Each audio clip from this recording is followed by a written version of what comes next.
మిత్రులకి నమస్కారం. కర్ణాటక రాష్ట్రంలో ఉన్న హలిబీడుని రాజధానిగా చేసుకుని హోయసల రాజులు పరిపాలించారు. వీరు 10వ శతాబ్దం నుండి 14వ శతాబ్దం వరకు పరిపాలించారు. వీరి కాలంలో ఏకంగా 1500 ఆలయాలను ఎంతో అందంగా నిర్మించారు. అలా వారు చరిత్రలో నిలిచిపోయేలా నిర్మించినదే హలిబీడులోని హోయసలేశ్వర శివాలయం. ఈ ఆలయం యునెస్కో వరల్డ్ హెరిటేజ్ సైట్గా కూడా గుర్తింపు పొందినది. 1000 సంవత్సరాల పూర్వం ఎలాంటి టెక్నాలజీ లేని రోజుల్లోనే ఈ ఆలయ గోడలపై ఏకంగా 20,000 శిల్పాలను చెక్కారట. ఈరోజు మనం ఈ వీడియోలో ఇంత అందమైన ఆలయ చరిత్రని, విశేషాలను, ఈ ఆలయంతో పాటుగా చుట్టుపక్కల చూడవలసిన అందమైన ప్రదేశాలను అన్నింటినీ వివరంగా చూసేద్దాం రండి. విషయంలోనికి వెళితే ఈ ఆలయాన్ని హోయసల రాజు విష్ణువర్ధనుని కాలంలో 1121 సంవత్సరంలో ఆలయ నిర్మాణాన్ని ప్రారంభిస్తే 1160లో పూర్తి చేశారట. అయితే ఈ ఆలయాన్ని ఆనాటి శైవ మతానికి, వైష్ణవ మతానికి పోటీ ఆలయంగా చెబుతారు. విష్ణువర్ధన మహారాజు బేలూరులో చెన్నకేశవ స్వామి ఆలయాన్ని నిర్మిస్తున్నప్పుడే హలిబీడులో హోయసలేశ్వర ఆలయాన్ని నిర్మించారు. విష్ణువర్ధనుని రాజ్యంలో ఆస్థాన మంత్రిగా అయిన కేతమల్లు శైవ మతస్థుడు. ఈయన శైవ భక్తుల ఆర్థిక సహకారంతో ఈ ఆలయాన్ని నిర్మించి విష్ణువర్ధన రాజుకి అంకితమిచ్చారట. ఇప్పుడు మనం ఆలయాన్ని చూసేద్దాం రండి. ఈ హోయసలేశ్వర ఆలయం అందమైన పచ్చిక మధ్య విశాలంగా నిర్మించిన నక్షత్రపు ఆకారంలో ఉంటుంది. ఈ ఆలయం ఎంట్రన్స్ టికెట్ లేదు. ప్రతిరోజు ఉదయం 6 గంటల నుండి సాయంత్రం 6:30 వరకు ఈ ఆలయం తెరిచే ఉంటుంది. ఆలయం లోపలికి కెమెరా అనుమతిస్తారు. మనం ఆలయం లోపలికి వెళుతూ ఉంటే ఈ ఆలయ క్షేత్రపాలకుడు వినాయకుడు పెద్ద విగ్రహం ఒకటి కనిపిస్తుంది. ఆ ఎదురుగానే హోయసల రాజు యొక్క రాజముద్ర కూడా అందంగా చెక్కి ఉంచారు. ఈ రెండూ చూసుకుని ముందుకు వెళ్ళాలి. ఇకపోతే ఈ ఆలయానికి 4 ఎంట్రన్స్లు ఉన్నాయి. అప్పట్లో రాజులు, రాణులు సామాన్య జనం వచ్చే దారిలో కాకుండా ప్రత్యేకంగా ఈ అందంగా చెక్కిన ద్వారపాలకులతో ఉండే ఈ ద్వారం నుండి లోపలికి వచ్చేవారట. ఈ ద్వారపాలకుల ఆభరణాలను చూసారా ఎంత అందంగా చెక్కారో. ఇప్పుడైతే రాచరికాలు పోయి ప్రజాస్వామ్య దేశంలో ఉన్నాం కాబట్టి మనం కూడా ఈ ద్వారం గుండా లోపలికి వెళ్ళిపోవచ్చు. ఈ ఆలయంలో ఒక విశేషం ఏంటంటే ఒకే ప్రాంగణంలో నిర్మించిన 2 శివాలయాలు ఉన్నాయి.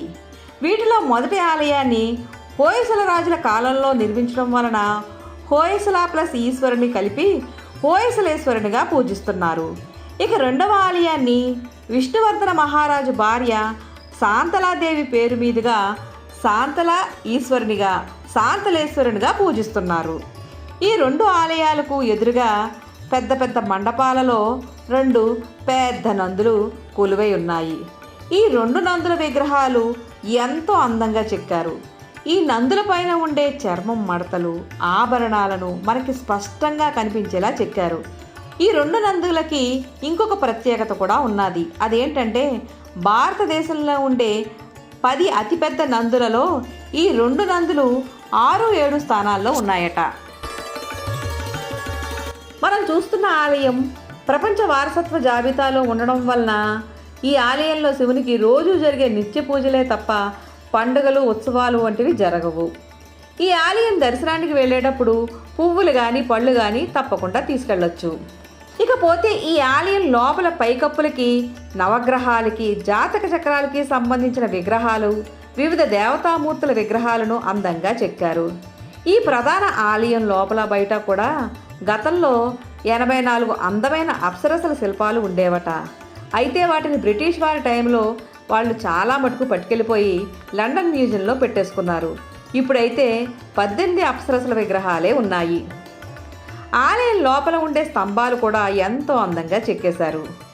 ఈ ఆలయం లోపలే సూర్య భగవానుని మందిరం కూడా ఉన్నది. ఇప్పుడు మనం ఆలయం లోపల భాగాన్ని చూసాం కదా, ఈ ఆలయం బయట గోడలపైన ఉండే శిల్పాల వివరాలను కూడా చూసేద్దామా?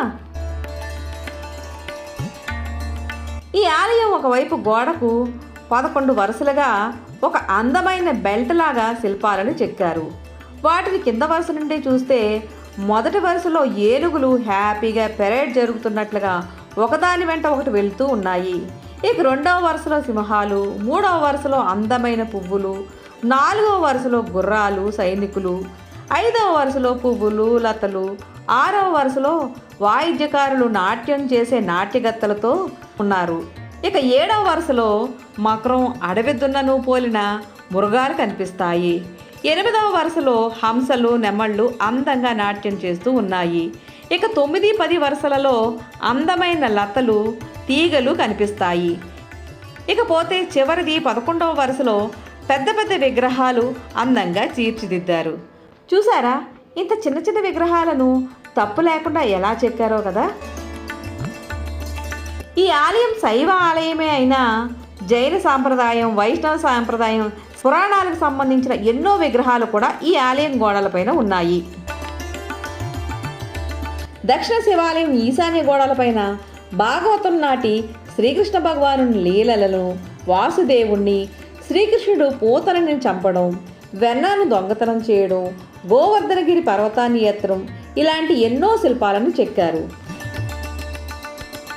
దక్షిణ శివాలయం ఆగ్నేయ గోడపైన మహాభారతంలోని భీష్మ ద్రోణ పర్వాలకు సంబంధించినవి, అర్జునుడు ద్రోణాచార్యుడిపై విజయం సాధించినప్పుడు చేసుకున్న సంబరాలకు సంబంధించిన శిల్పాలు ఉన్నాయి.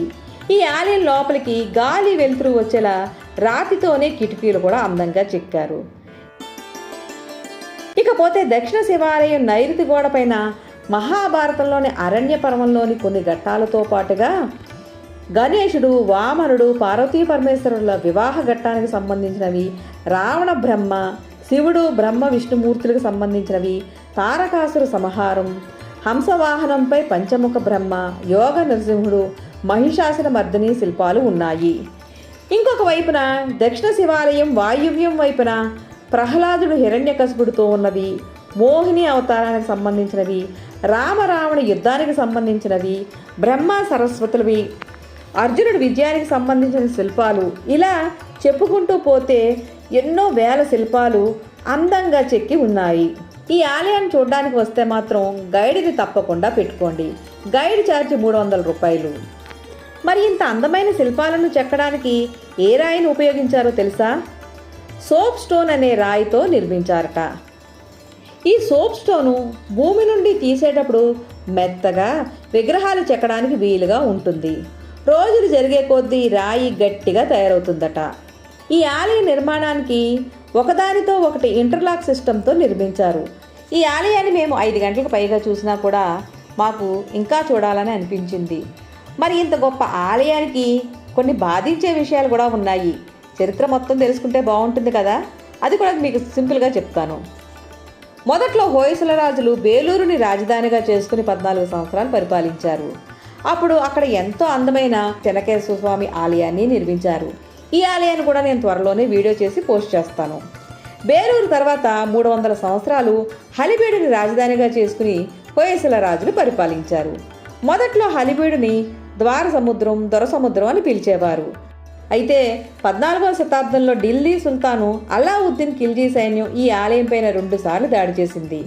విష్ణువర్ధన మహారాజు హోయసలేశ్వరునికి ఇచ్చిన విలువైన సంపదను కూడా దోచుకెళ్లి ఆలయాన్ని ధ్వంసం చేయడమే కాకుండా నగరాన్ని కూడా ధ్వంసం చేశారు. అలా నాశనం చేసిన నగరాన్ని హలిబీడుగా పిలవడం ప్రారంభించారు. కన్నడ భాషలో హలిబీడు అంటే శిథిలమైన నగరం అని అర్థం. అయితే చెల్లాచెదురుగా పడి ఉన్న శిల్పాలను విజయనగర ప్రభువుల కాలంలో ఒక చోటకి చేర్చి బాగు చేశారు. హోయసల రాజులు తమ రాజ్యం గొప్పతనాన్ని, వైభవాన్ని చిరస్థాయిగా ఉంచుకోవడానికి 1500కి పైగా ఎంతో అందమైన ఆలయాలను గొప్పగా నిర్మించారు. అయితే ప్రస్తుతం 25 ఆలయాలే ఆ చరిత్రకు సాక్ష్యంగా ఉన్నాయి. మిగిలిన ఆలయాలన్నీ చాలా మటుకు ధ్వంసం అయిపోయాయి. ఆలయ విశేషాలను తెలుసుకున్నాం కదా.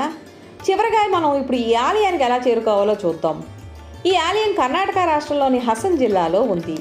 మేమైతే హైదరాబాద్ నుండి కాచిగూడ రైల్వే స్టేషన్ నుండి సాయంత్రం 6 గంటలకు ట్రైన్ ఎక్కితే 8 గంటలకు మైసూర్ చేరుకున్నాము.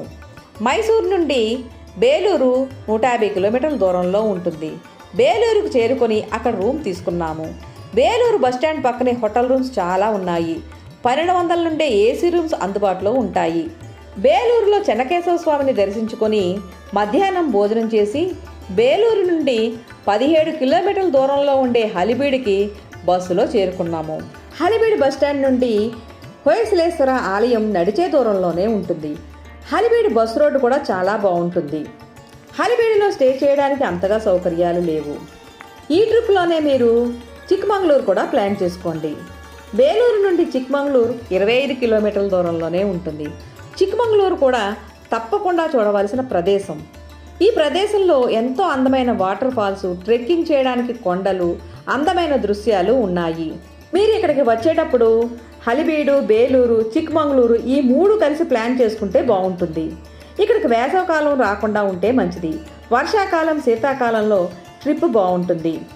ఒకవేళ మీరు ఫ్లైట్లో కనుక ఇక్కడికి రావాలనుకుంటే ముందుగా మీరు బెంగళూరుకి కానీ, మైసూరుకి కానీ, మంగళూరుకి కానీ చేరుకొని అక్కడ నుండి ట్రైన్లో హసన్కి వచ్చి హసన్ నుండి 38 కిలోమీటర్ల దూరంలో ఉండే బేలూరుకి రావాలి.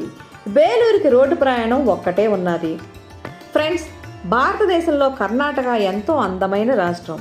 మేము కర్ణాటకలో 20 రోజులు ప్రయాణం చేసి ఎన్నో వేల సంవత్సరాల చరిత్ర కలిగిన ఆలయ వీడియోలను కర్ణాటక 1, 2, 3 నెంబర్లతో వీడియోలుగా పోస్ట్ చేస్తాను. మీరు కూడా ఆ వీడియోలని తప్పకుండా చూడండి. మరి ఈ వీడియోకి సంబంధించిన ఏదైనా సమాచారం కావాలనుకుంటే కామెంట్ చేయండి. వీడియో కనుక మీకు నచ్చినట్లయితే లైక్ చేయడం, కామెంట్ చేయడం మర్చిపోకండి. మరొక మంచి విషయంతో మళ్ళీ కలుద్దాం. Thank you.